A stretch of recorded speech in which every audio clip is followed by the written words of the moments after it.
Wisdom is radiant and unfading, and she is easily discerned by those who love her, and is found by those who seek her. Please be seated.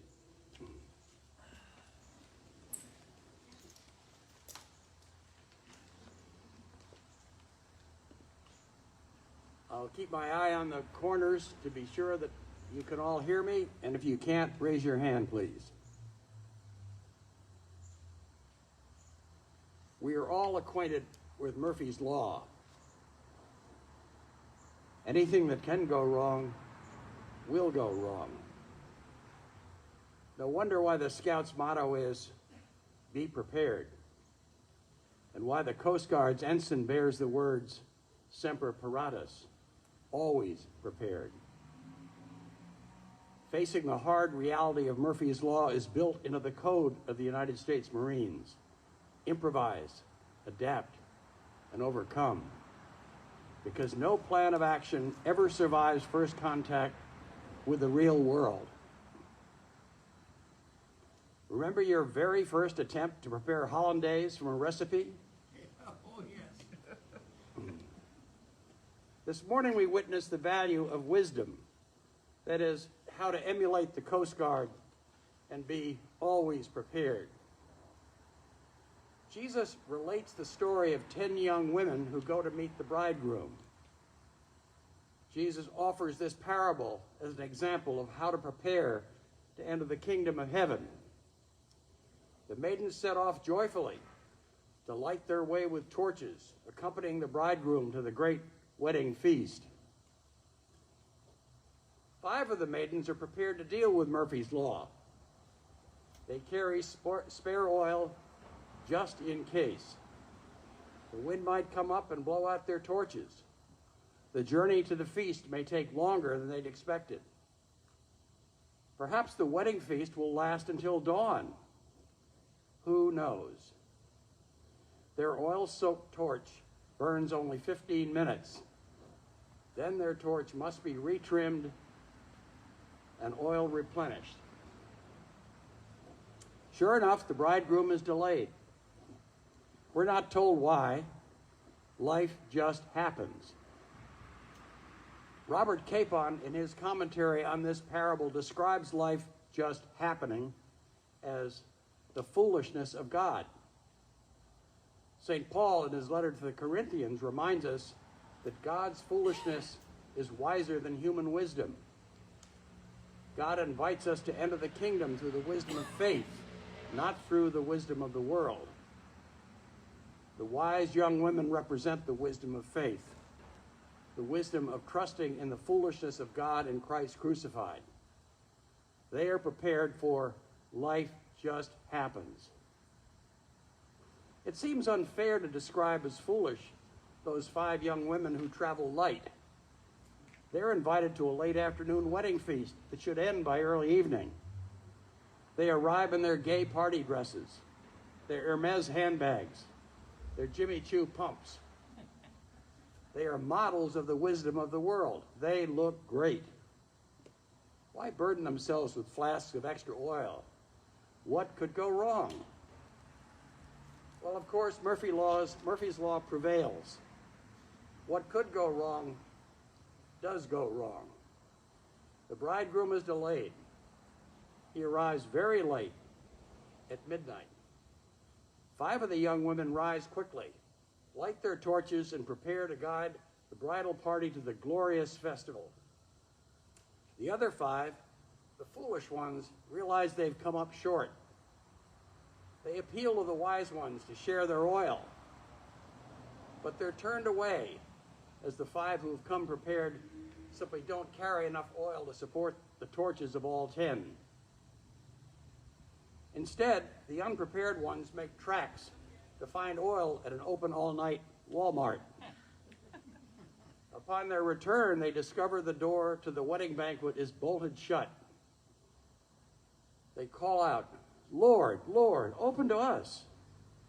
But the Lord replies, "Truly, I tell you, I do not know you." It appears they have lost everything. The kingdom of heaven is barred to them. I do not know you.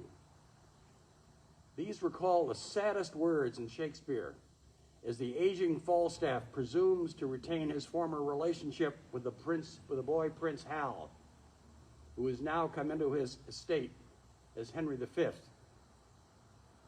King Henry retorts, I know thee not, old man.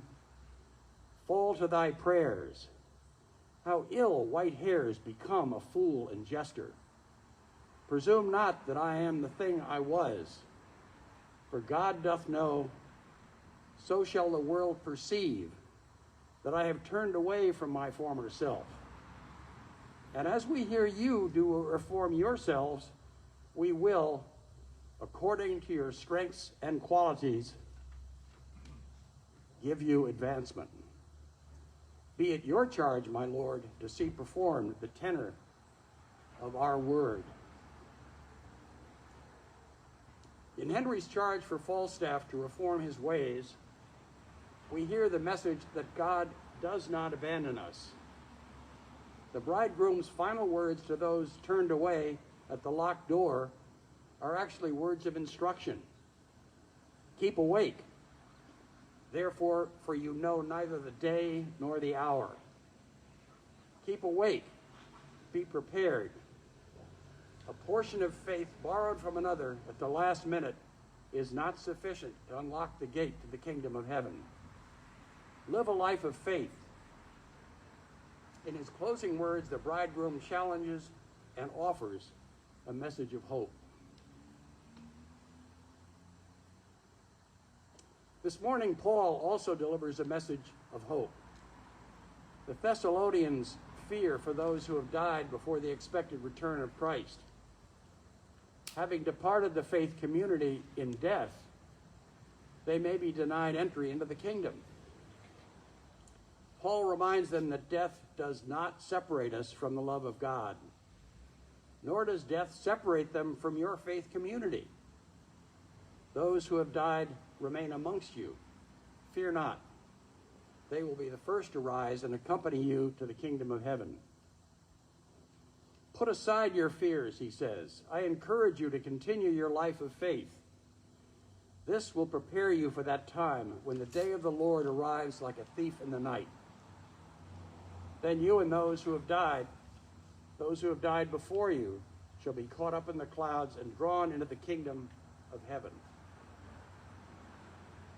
The Thessalonians are fearful.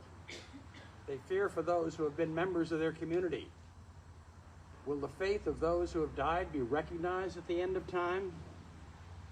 Will our faith, the faith of us still living, be sufficient as we arrive at the door to the kingdom of heaven? Paul offers words of encouragement to the first century Thessalonians. His encouragement is just as important to us today. Today we live in a world locked in fear.